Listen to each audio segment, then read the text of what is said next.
Hello friends, welcome back again to the channel. I hope everyone is safe. In today's video, I talk about important workforce management interview questions. So now let's go to my screen, what questions I have. So the first question we have, a company needs to forecast the number of customer support agents required for the upcoming week. The company handles an average of 1000 calls per day, with each agent being able to handle 20 calls per hour. Each agent works an 8-hour shift per day, assuming the call volume remains consistent and all agents work the same number of hours. So how many agents does the company need for the week? First of all, we need to understand that how many calls we have in one day. So the total calls per day would be 1000. After that, we need to find out calls handled by each agent per agent. So here you can see that one agent is able to handle 20 calls per hour. So in one day, one agent can handle 20 multiplied by 8 hours of shift, because each agent works an 8-hour of shift. After that, we need to find out number of agents needed per day.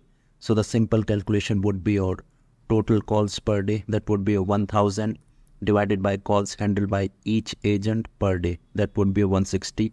So we need to have 6.25.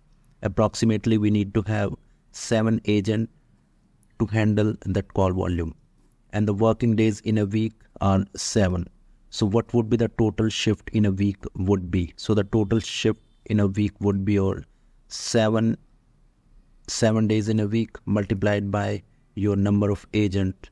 So we need to have approximately 43.75. We can take it 44 shift would be there. Second question we have, a retail company expects an increase in foot traffic during the holiday season. Based on historical data, the store experiences an average of 400 customers per day during regular seasons. For the holiday season, customer traffic is expected to increase by 50%. Each agent can handle 25 customers per hour and each works an 8-hour shift. How many cashiers, or you can say that how many agents should the company schedule per day during the holiday season? So the regular customer traffic, we have 400 customers on an average they have, an increase of 50%. So what would be the calculation? So 400 multiplied by your 50%. So that would be the extra customers they would be having in the holiday seasons. So the total expected customer traffic would be your 400 plus with increase of 50%. So total of 600 customers would be there. So the customers, after that we need to find out customers handled by each agent per day. So here you can see that each agent can handle 25 customers per hour and each works for 8-hour shift. So the calculation would be your 25 multiplied by 8. So in one day, how many customers can be handled by one agent? So that would be your 200. So the number of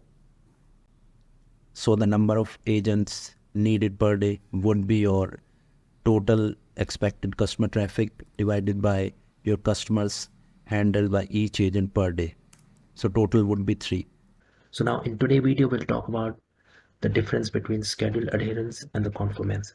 There is very slight difference in between that and the people get confused. So now in this today video, all the doubts would be cleared. So now let's start. First of all, we need to understand that what is schedule adherence. Schedule adherence means that for how much time the agent was actually adhered to the schedule that was given to him. Like the agent has taken lunch or break at the scheduled time, or the agent has taken lunch or break completely opposite to the scheduled ones. So that will be counted in the schedule adherence.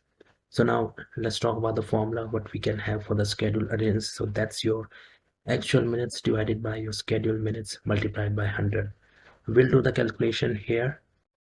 So now let's do the calculation for the schedule adherence. Suppose we have the actual minutes. I'm taking here 8 hours. So we just calculate in minutes. So in minutes, that would be multiplied by your 60. So these are the minutes we have, 480 seconds minutes we have. So these are the scheduled minutes we have, 480.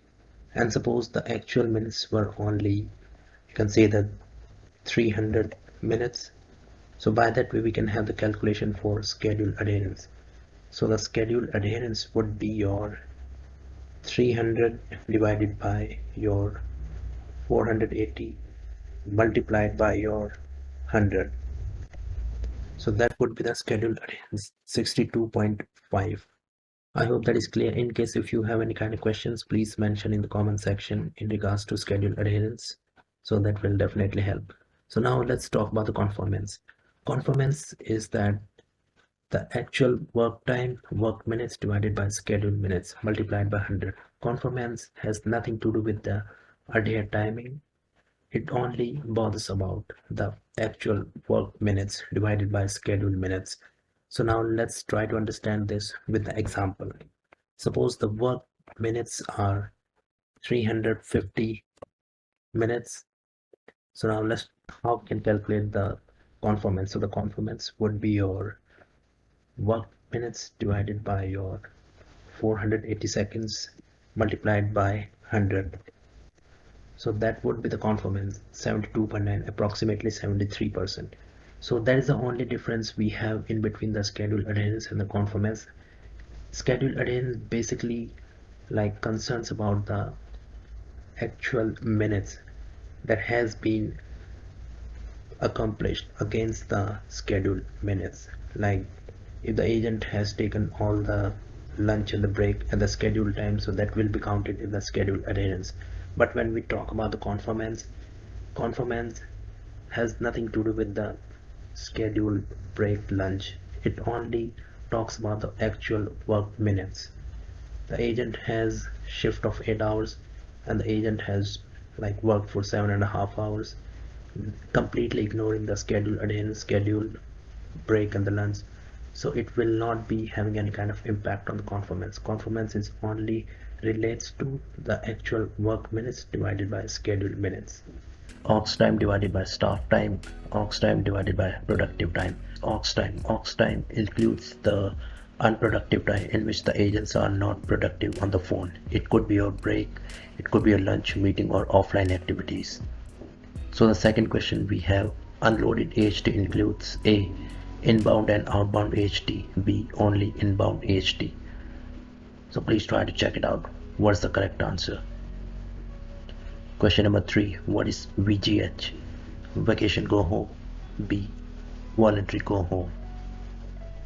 So generally we need to understand that what is VGH. VGH generally happens outside of India call center, in which due to the availability and due to less occupancy, the command center or the WFM team can offer agents to go home depending on the avail time or the call volume. Question number 4, what is RSF? A, reserves staff factor. B, rostered staff factor. So we need to understand that what is RSF. RSF is generally very important terms used in the WFM, that is used to have the minimum requirement above and over the base staffing. Like suppose we have calculated the base staffing and after that we need to apply the shrinkage also. Like for any kind of breaks we have to include the breaks and the ongoing trainings or any kind of other meeting, coaching, feedback. So this will inflate the staffing, so that's called RSF. Question number 5, what is TSF or telephone service factor also called? A, service level. B, occupancy. So now let's look at the answer.